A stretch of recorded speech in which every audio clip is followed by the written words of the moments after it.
Students, today's class for class 12 chapter 10 कर रहे हैं और उसमें भी हम क्वेश्चन नंबर मिसलेनियस एक्सरसाइज के 9th क्वेश्चन पे है। Find the position vector of point R which divides the line joining two points P and Q. P है और क्यू है, whose position vectors are 2a plus b and a minus 3b externally in the ratio है 1:2 and show that p is the midpoint of line segment RQ। वो तो बात की बात है, ठीक है जी।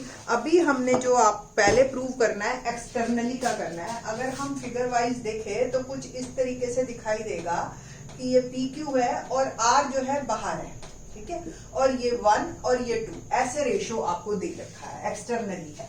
तो एक्सटर्नली का जो एक्चुअली फॉर्मूला आपको ये ओपी और ये ओक्यू एज ए कंसीडर कर लीजिए, क्योंकि ये पोजीशन वेक्टर ही है पी और क्यू के। तो O R position vector of R, ठीक है, ये हम फॉर्मूला लगा रहे हैं M O P O Q, sorry दूर का M O Q minus N O P upon में m माइनस एन। एक्सटर्नली का ये फॉर्मूला है। 10.2 में भी हम इस तरह के क्वेश्चन करवाते हैं। हेयर m इज 1 और a minus 3b and minus 2a plus b, okay, upon में 1 minus 2। Now a minus 3b minus 4a and minus 2b upon minus become minus 3a और माइनस 5b अपॉन माइनस 1, और इसको आप solve कर लीजिए तो 3a plus 5b ये आ गए आपका r के कोऑर्डिनेट्स या पोजीशन वेक्टर ऑफ r। ठीक, तो एक तो पहली बात क्वेश्चन था कि r के हमें ये निकालने हैं। दूसरा हमें प्रूव करना है कि r p is mid point of r। ना मिड पॉइंट ऑफ r का क्या फॉर्मूला था? x1 प्लस x2 बाय 2, दोनों को सम करके, है ना। तो position vector of r plus position vector of q upon में 1 plus 1 2। So 3a plus 5b plus OQ a minus 3b upon 2 क्या बना? 4a प्लस 2b अपॉन 2, और कुल मिला के आ गया 2a प्लस b। और आप ध्यान से देखिए ये पोजीशन वेक्टर ऑफ P है, ठीक है जी। तो ये पोजीशन वेक्टर ऑफ P हमें जो है, होप सो दिख रहा होगा आपको, ठीक। और तो पोजीशन वेक्टर ऑफ P और हैंस प्रूव्ड कि P is mid point of R। As you see ये 1 है, ये 2 है रेशो, तो डेफिनेटली ये मिड पॉइंट ही होगा। तो इस तरीके से बड़ी कॉमन सेंस वाली बात है फॉर 12th क्लास, और तो छोटे बच्चों के लिए तो हम बात नहीं कर सकते, 12th क्लास के स्टूडेंट्स के लिए ये सिंपल था। क्वेश्चन नंबर करते हैं 10th। क्या है question number 10? Let's see.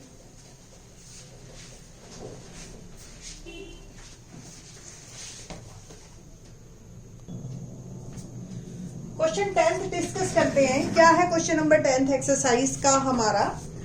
The two adjacent sides of a parallelogram are, question number 10th, एक पैरेललोग्राम है, लेट इट बी ABCD, ये एज्यूम कर लिया हमने, और इसकी एडजेसेंट साइड्स हमें दे रखी है 2i minus 4j plus 5k and this one is, अगर आप ले i minus 2j minus 3k, ठीक है जी। हमें क्या निकालना है? Find the unit vector parallel to its diagonal, also find its area. तो आपको जो है, अगर AB साइड हमें दे रखी है 2i minus 4j plus 5k और AD, क्योंकि पैरेलल है वर्ड इसलिए पैरेललोग्राम है, तो अपोजिट साइड्स आर पैरेलल, और AD और BC का डायरेक्शन वेक्टर यही बनेगा एंड दे आर एक दूसरे के जो है ये मल्टीपल ही होंगे। तो मैग्नीट्यूड पे तो फर्क पड़ेगा बट डायरेक्शन पे फर्क नहीं पड़ता है। दैट्स व्हाई मैंने AD और BC सेम कहे। अब हमें जो है सपोज ये भी है, आप चाहे इधर से डायगोनल मान लो या इधर से मान लो, हमें अगर AC डायगोनल निकालना है, ध्यान से देखिए, अगर ये और ये डायरेक्शन है तो AC third side of triangle बनी, ठीक है। तो by vector law of addition, vector law of addition AC, that is the diagonal of ABCD, है ना, diagonal of parallelogram ABCD AC, और that is the sum of AB plus BC, simple. And AB 2I minus 4J plus 5K plus I minus 2J minus 3K, और इसका हमने सम किया तो 3I minus 6J plus 2K, ये आ गया हमारा सम, ठीक। तो that is the diagonal of parallelogram. अब अगर डायगोनल ऑफ पैरेललोग्राम आ चुका है हमारा, तो हमें जो है इसका निकालना है unit vector parallel to its diagonal, ठीक है जी। तो यूनिट वेक्टर के लिए हम क्या करते हैं, AC unit vector, it means vector divide by its magnitude. तो ये वेक्टर और इसका मैग्नीट्यूड क्या बना, under root 3 square plus 6 square plus 2 square और minus 6 square, we can say that. तो 3I minus 6J plus 2K upon में under root 9 plus 36 plus 4, देखिए 9 प्लस 36 45 प्लस 4 49, और 49 का स्क्वायर रूट होता है आपका 7। तो ये आपका unit vector parallel to its diagonal. तो ये आपका आंसर है, और आप टैली कर लीजिए पीछे से, नो प्रॉब्लम। तो 1/7 आप इसको प्रॉपर लिख भी सकते हो, 1/7 3I minus 6J plus 2K, that is my answer. इसके बाद एक और एडिशन है हमारा कि आल्सो फाइंड इट्स एरिया। अब आपको ध्यान हो, जब हमने क्रॉस प्रोडक्ट करवाया था, तो क्रॉस प्रोडक्ट का मतलब यही है कि अगर आपको कोई दो वेक्टर दे रखे हैं तो cross product is area of parallelogram, ठीक है। तो area of parallelogram is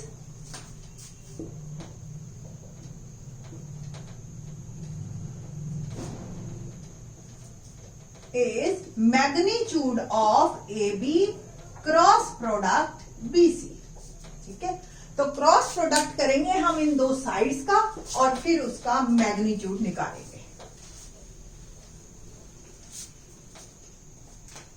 so AB is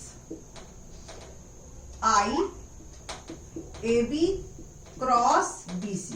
first of all मैं ये निकाल रही हूं, तो IJK एंड ये 2 माइनस 4 5 और 1 minus 2 minus 3। So expanded by first row I,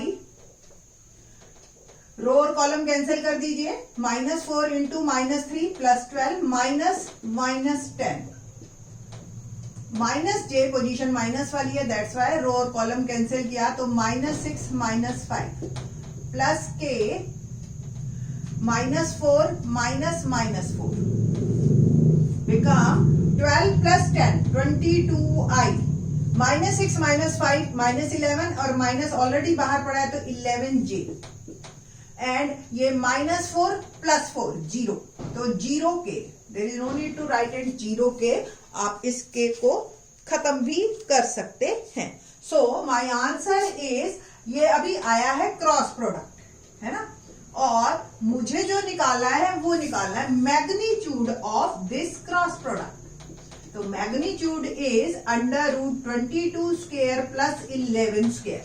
थोड़ा सा बड़ा लग रहा है तो कोई दिक्कत नहीं है, आप 22 को कॉमन लेके भी काम कर सकते हैं, 2I प्लस J ऐसे लिख के, और फिर 2 और 1 का मैग्नीट्यूड 4 प्लस 1 5 अंडर रूट 5, और ये आपका आ गया, ठीक। तो और अदरवाइज 11 बाहर होएगा और 11 रूट 5 अल्टीमेटली ये आएगा आपका आंसर। चाहे इससे निकालेंगे तो भी यही आएगा। कैसे, देखिए 22 का स्क्वायर हमें पता 484 होता है, और 11 का 121, और ये निकल गया जी 5 10 और ये 6, ओके। तो 605। अब आप इसके फैक्टर अगर बनाते हैं, 5 से मल्टीप्लाई हो रहा है तो 5 1 जा 5, 5 2 जा 10 और 5 1 जा 5, 121 का स्क्वायर रूट हो गया 11√5। ओके, तो 11√5 is magnitude of this cross product and we have the area is now magnitude of this is area 11√5 square units. Fine, तो ये था हमारा question number 10। Let's start question number 11।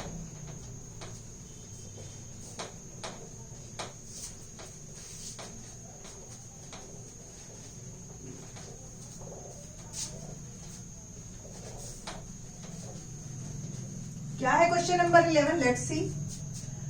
Show that directions cosines of vector equally inclined to the axis OX, OY and OZ are 1/√3, 1/√3, 1/√3।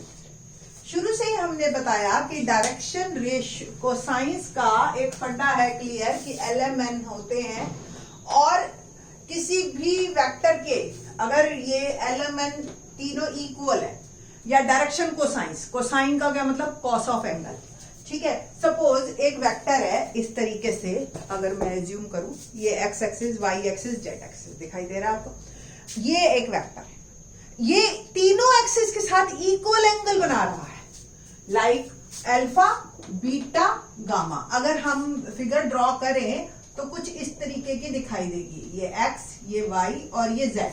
ये Z यहाँ पे क्योंकि 2D है और हम 3D में बात कर रहे हैं, दैट्स वाई जो है ये ऐसे दिखाया है, बट एक्चुअली ये ऐसे है। तो एज्यूम इट लाइक दिस, ये जेड है जो इस वक्त मार्कर शो हो रहा है, इसको हमने दिखाया ऐसे है।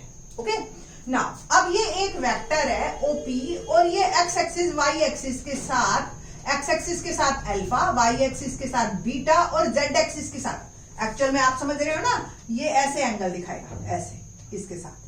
तो ये शो मैं ऐसे कर रही हूं, गामा एंगल बना रहे हैं एंड ऑल आर इक्वल। तो according to question alpha equal to beta equal to gamma and cos alpha is equal to cos beta और कॉस गामा आर इक्वल। और we can say that LMN are, L होता है cos alpha, M होता है cos beta और N होता है cos gamma, ये भी are equal. And we know that L square plus M square plus N square 1 होता है, ये आइडेंटिटी आप। तो M और N की जगह भी मैं L पुट कर देती हूं और ये आ गया 3L स्क्वायर दैट इज 1। तो L स्क्वायर आ गया मेरा 1/3 और L आ गया ±√3। और आपको यहाँ पे प्लस वाला ही पूछा है तो आप इसको +1/√3 ही आंसर दे दीजिए, ठीक है। Now LMN all are equal, तो LMN is 1/√3 is my answer. तो क्वाइट इजी, और मतलब ये चीजें ना रिजल्ट्स हैं, इसको आप ध्यान में रखना अच्छी तरह से, ठीक है। नेक्स्ट, क्योंकि यहां हम अभी एक्यूट एंगल की ही बात कर रहे थे, दैट्स व्हाई ये पॉजिटिव दिया। क्वेश्चन नंबर 12 अगर आपके पास बुक है तो मार्क कर लीजिए, वेरी इंपॉर्टेंट वन। ये मतलब 4 मार्क का जो ये चैप्टर है हमारा, तो कोशिश टीचर्स की ये रहती है कि ये क्वेश्चन दे 4 मार्क में, वो काफी कुछ ले लेते हैं इससे। क्वेश्चन नंबर 12, लेट ए वेक्टर है I + 4j + 2k, बी एक वेक्टर है 3I - 2j + 7k, और एक सी वेक्टर है 2I - j + 4k। Find a vector D। D हमें फाइंड आउट करना है which is perpendicular to both A and B। तो D is perpendicular to A, D is perpendicular to B and C dot D is equal to 15। ये हमें given है। तो let D is XI YJ ZK। अब मेरा जो है problem रह गई सिर्फ XYZ ढूंढना कि XYZ की वैल्यू क्या होगी मेरे पास। उसके लिए इफ D परपेंडिकुलर A, तो A डॉट D क्या होगा? डेफिनेटली 0। तो A is I plus 4j plus 2k dot xi plus yj plus zk is equal to 0। Dot product निकाल रही हूं मैं, तो x plus 4y plus 2z is equal to 0। ये मेरी फर्स्ट इक्वेशन आ गई x y z में। ठीक है जी। ना इसी तरह से if d perpendicular on b then b dot D B definitely 0। b क्या है 3i minus 2j plus 7k dot xi plus yj plus zk is equal to 0 और we can say that 3x minus 2y plus 7z is equal to 0। ये second equation आ गई। Third equation इन्होंने हमें दे रखी है c dot d is equal to 50। तो what about c है 2i minus j plus 4k dot xi plus yj plus zk is equal to 50। ये given है। और इक्वेशन बनी 2x minus j minus y plus 4z is equal to 15। ये आ गई third equation. अब तीन equation है, तीन ही वेरिएबल हैं। So many method. 12th class में आपके पास बहुत सारे मेथड हैं जिससे आप कर सकते हैं इस क्वेश्चन को। तीनों को सॉल्व कीजिए। आपके पास हमने 4th चैप्टर में आपको मैट्रिक्स मेथड सिखाया है, एलिमेंट्री रो ऑपरेशन मेथड सिखाया है 3rd चैप्टर में, और आप लोगों ने सब्स्टिट्यूशन और एलिमिनेशन भी लगा सकते हो आप। वो थोड़ा सा लंबा पड़ेगा, इजी है पर बच्चों को वो आता है जनरली। ठीक है, मैं आपको एक अलग मेथड करवा देती हूँ। वो ये मेथड तो आप लोगों को आता ही है, और तो और कुछ स्टूडेंट्स को तो क्रैमर रूल भी आता होगा। ठीक है, तो ये सब क्वेश्चन आप करके इसके बाद जो हमारी इक्वेशंस हैं x plus 4y plus 2z is equal to 0 और second equation 3x minus 2y plus 7z is equal to 0, 2x minus y plus 4z is equal to 15। इन तीनों क्वेश्चन इक्वेशंस को हम सॉल्व करते हैं और सॉल्व करके x y z की वैल्यू निकालते हैं। तो यहाँ पे ना एक एडवांटेज है आपके पास कि दो इक्वेशंस आपके पास ऐसी हैं जिसमें कांस्टेंट 0 है। तो इसको आप कोशिश करो, क्रॉस मल्टीप्लिकेशन मेथड आपको ध्यान हो वो सिखाया था, है ना। आप यहां से क्रॉस मल्टीप्लिकेशन मेथड को फॉलो अगर कर लेते हैं ना तो बहुत ही आसान क्वेश्चन आपका ये बन जाता है। वैसे तो अदरवाइज लेंथी थोड़ा सा पड़ेगा, अदरवाइज ऐसा कुछ नहीं है, एलिमिनेशन भी लग जाता है।